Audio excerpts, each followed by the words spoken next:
Oi, oi, eu sou Daniel Scarcelo e esse é o Acre Resiste com Diversidade. E a partir de hoje a gente muda a nossa pauta. Até então a gente estava falando sobre orientação sexual, ou seja, pessoas gays, lésbicas, bissexuais, e a partir de agora a gente fala sobre identidade de gênero, que não tem nada a ver com quem a gente se relaciona, mas sim em como a pessoa se enxerga e se identifica individualmente. Hoje a gente fala sobre transexualidade, mais especificamente sobre mulheres trans.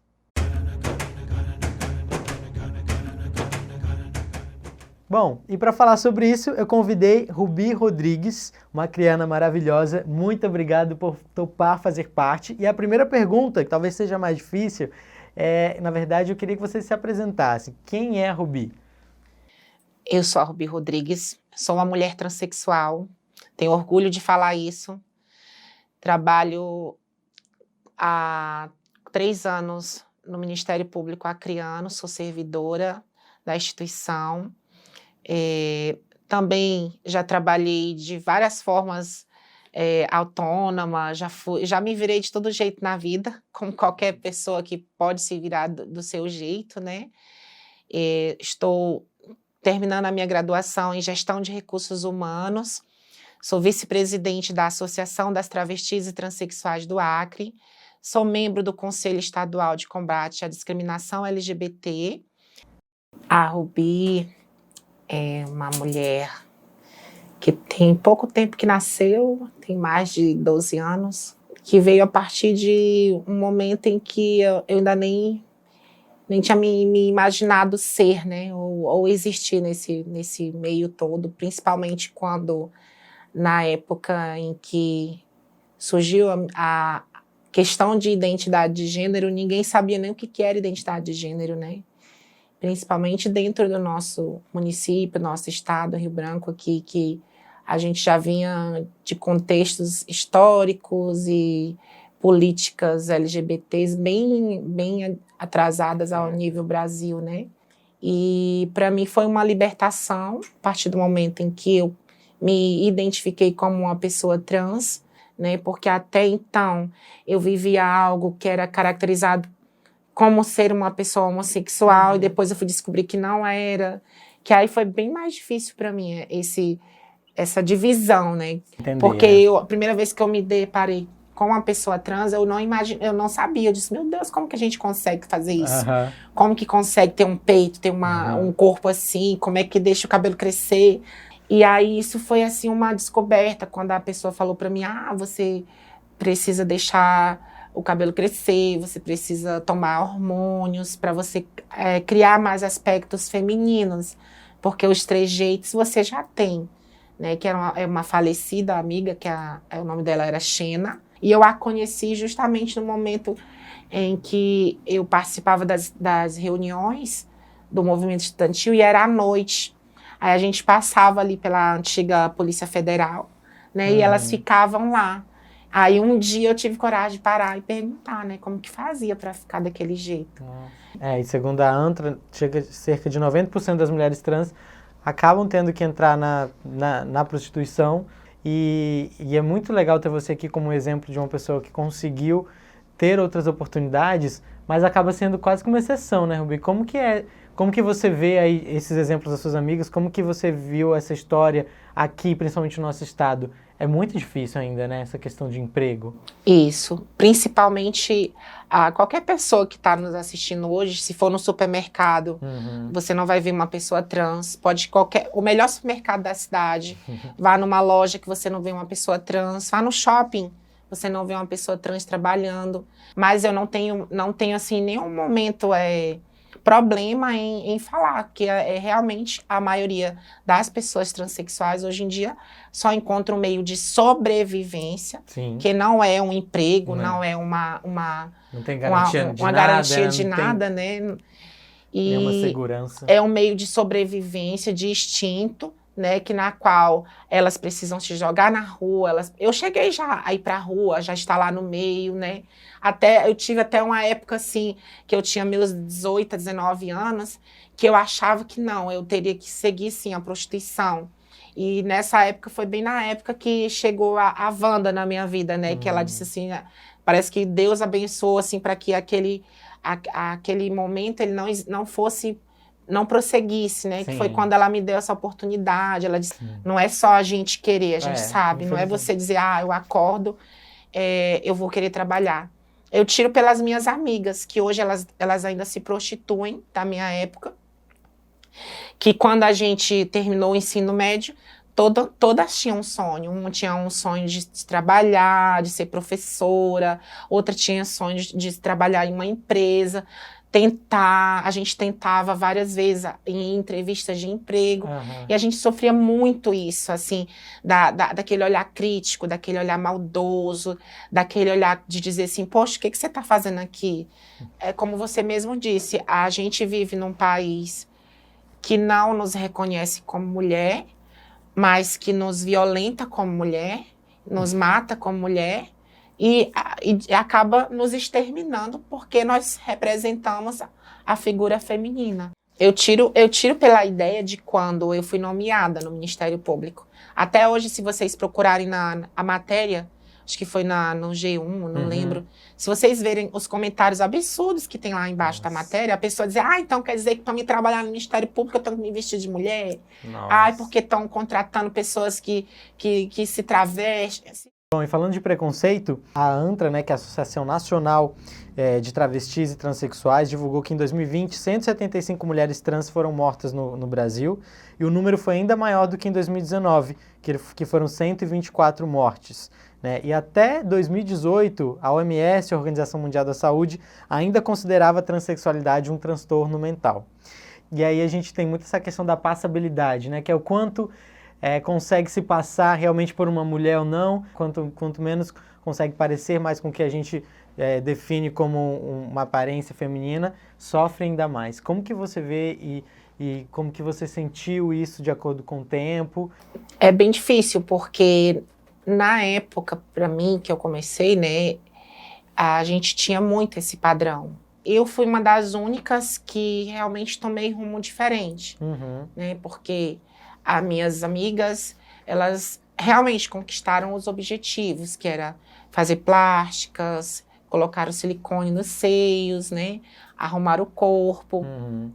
E eu fui a única que não alcançou isso. Já de primeiro, né? Você foi por outro caminho. Nem assim, até hoje eu nunca tive vontade de fazer intervenção cirúrgica no meu corpo, perante ao momento que chegou ao tanto de hormônios que eu tomei, que eu fiquei feliz com a forma que meu corpo adquiriu, e eu achava que aquilo que elas almejavam tanto não era o que eu queria. Só que para elas era como se fosse um padrão que elas tinham que seguir. Sim. Bom, e agora a gente vai para o nosso quadro Família Tradicional Acriana. Olá, eu me chamo Alana Rodrigues, sou natural de Porto Velho, Rondônia, mas eu moro em Rio Branco há 4 anos. Aqui eu moro com a minha tia, ela é irmã da minha mãe, a gente tem uma convivência muito boa, uma relação muito boa, e ela me trata como uma filha. De início foi um pouquinho difícil, tanto para mim como para eles, porque minha mãe tinha muito medo do que eu fosse sofrer na rua, em relação à transfobia, agressão, essas coisas. Mas de muito tempo de conversa e diálogo entre eu e minhas irmãs e ela passou a ficar mais tranquila e diminuir um pouco esse medo dela, né? E hoje temos uma relação muito boa, temos uma convivência espetacular. Eu não tenho que reclamar de nada, só tenho que agradecer pela família maravilhosa que eu tenho. E de antemão, eu só peço que as pessoas tenham mais confiança nos seus filhos e acreditem mais neles. Bom, muito obrigado pelo vídeo, pelo depoimento. E Rubi, como que foi com você e como você já comentou aqui que teve uma boa relação, isso ajudou muito, né? Fez toda a diferença para você. E como se deu? Isso foi sempre fácil ou teve uma dificuldade ali no início com sua família?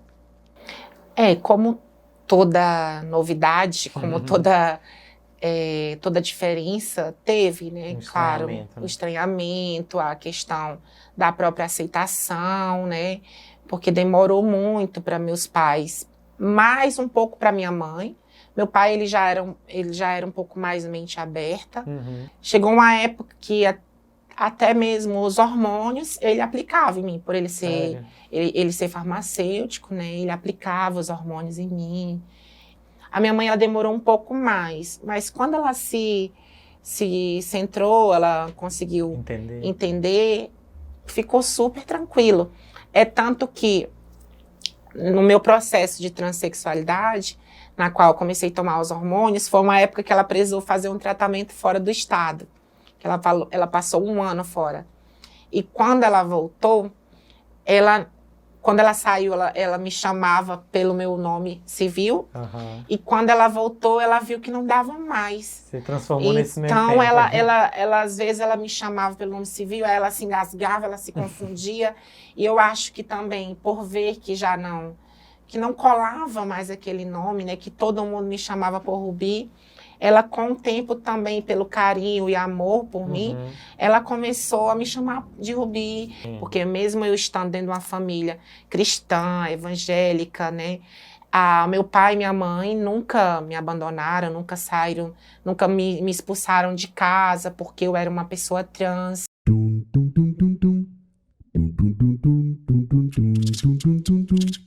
Bom, e agora chegou a hora do nosso jogo. E aqui, diferente das outras vezes, a gente trouxe frases que você não deve falar para uma pessoa trans. O Rubi ajudou a gente a selecionar algumas.